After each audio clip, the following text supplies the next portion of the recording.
Welcome to my audience. This is the Thursday Executive Brief. 5 minutes, 1 leadership challenge, 3 executive moves, 1 action for the week. No theory, no fluff, just execution. So let's get to it.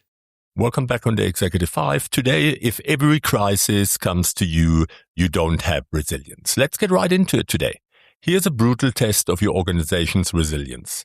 When something serious breaks, how quickly does it end up on your desk? A major customer plan, a supplier failure, a cyber incident, a regulatory surprise, a sudden operational constraint.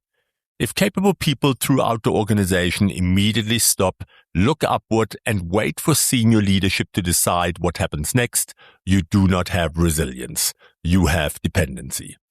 And dependency can look remarkably professional right up until the day the pressure becomes too big for the top of the organization to absorb.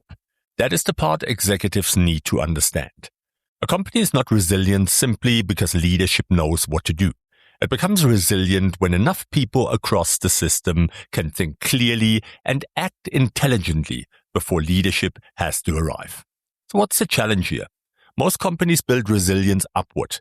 More dashboards, more executive committees, more risk reporting, more escalation mechanisms, better scenario documents. It feels responsible, but there is a hidden weakness inside that model. Every control that sends judgment upward can quietly remove judgment from somewhere lower down. Then the disruption arrives. The front line sees it first, middle management understands the operational reality, the customer is already feeling it, but nobody wants to make the wrong call without permission. So information starts climbing, meeting invites appear, executives get pulled in, hours disappear, and leadership congratulates itself for being responsive. You are not responsive if the whole system has to wait for 6 people at the top to become available. You are centralized. Resilience is visible in what happens before the executive team gets involved. So how do you manage that? What can help here? Move number 1. Find where judgment stops. Look at your organization during pressure and ask one question. Where does independent judgment stop? There's usually a level where competent people suddenly become permission seekers. They know the problem, they understand the customer, they can see the obvious trade-off, but the system has taught them that acting without approval carries more personal risk than waiting. That is fragility.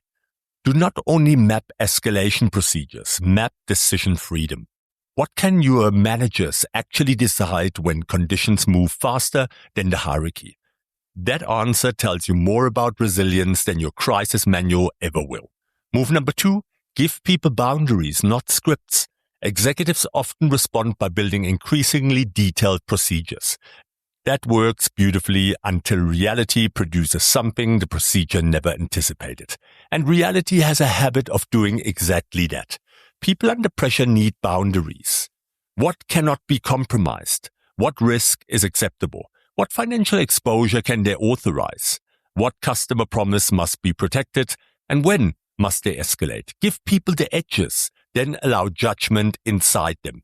The resilient organization is not the one where everyone remembers the script. It is the one where people understand the intent well enough to act when the script becomes useless. Move number 3, test the organization without yourself. Here's where this gets uncomfortable.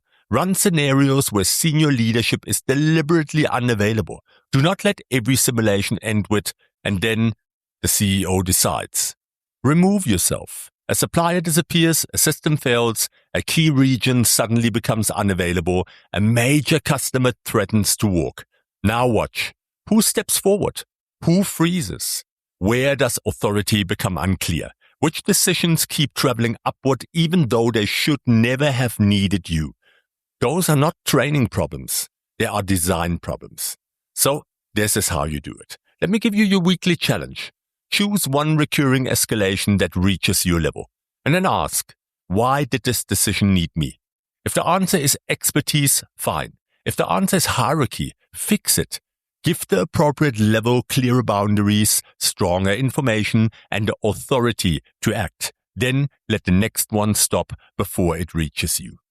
The strongest executive team is not the one that becomes indispensable when disruption hits. It is the one that built an organization capable of functioning intelligently without waiting for them. If every crisis still needs your judgment, your company may trust you, but it has not yet learned to trust itself. And that is not resilience. That is a very expensive single point of failure. I hope you have a fantastic week, and I'll see you next week, Thursday, on the Executive 5. Take care. And that was it for today. Remember, precision beats intensity every time. Execute the move, run the challenge. And I'll see you next Thursday for the next Executive Brief.